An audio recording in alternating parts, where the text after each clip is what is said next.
Question மட்டும்தான். வணக்கம், நான் வழக்கறிஞர் தமிழ்வேந்தன். நம்ம நிற்கிறது எங்கன்னா சேலம் மாவட்டம் ஏற்காடு அந்த பகுதி அசுத்தன்பா.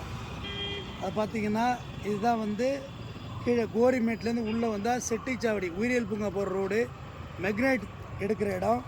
இது 1991ஆம் ஆண்டு மரியாதைக்குரிய மறைந்த மாவீரர் பழனிபாபா அவர்கள் இதை பற்றி வீடியோவில் பதிவிட்டிருக்கார்.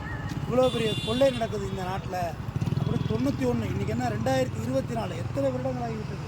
அதை பாருங்கள், இன்னமும் அந்த கொள்ளை நிற்கலை. எத்தனை கவர்மெண்ட் மாறிட்டு எவ்வளோ மாறிட்டு. ஆனால் 1991ஆம் ஆண்டு பழனிபாபா இதை பற்றியான ரிசர்ச்சை பெருசாக சொல்லியிருக்காரு. இங்கே வந்து பெரிய ஊழல் பாருங்கள், எவ்வளோ பெரிய ஸ்கேம். பார்க்குறது சின்னதாக தெரியும். பலாயிரம் ஏக்கர் இடத்தில் அங்கே பாருங்கள் புகைச்சல் கூட இருக்குது. பலாயிரம் ஏக்கர் இடத்துல மெக்னைட் தொழிற்சாலை. நீங்கள் வந்து நம்ம மண் எடுக்கிறது அதை பற்றியான பிரச்சனைக்கு போயிட்டுருக்கோம். ஆனால் பழனிபாபா அன்றே இதை பற்றி சொன்னார்.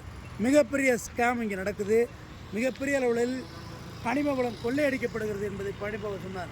2024ஆம் ஆண்டு நாங்கள் இன்று சட்டக்கல்லூரி ஒரு ஃபங்க்ஷனுக்காக வந்துட்டு ஏற்காடுக்கு வந்தோம். இது சின்ன புள்ளிலேருந்து எனக்கு தோன்ற ஒரு விஷயம். அதுதான் மக்கள்கிட்ட பதிவிட்டேன். இனியாவது இந்த மத்திய மாநில அரசுகள் இந்த கொள்ளையை கண்டிப்பாக தடுத்தாக வேண்டும். நன்றி, வணக்கம்.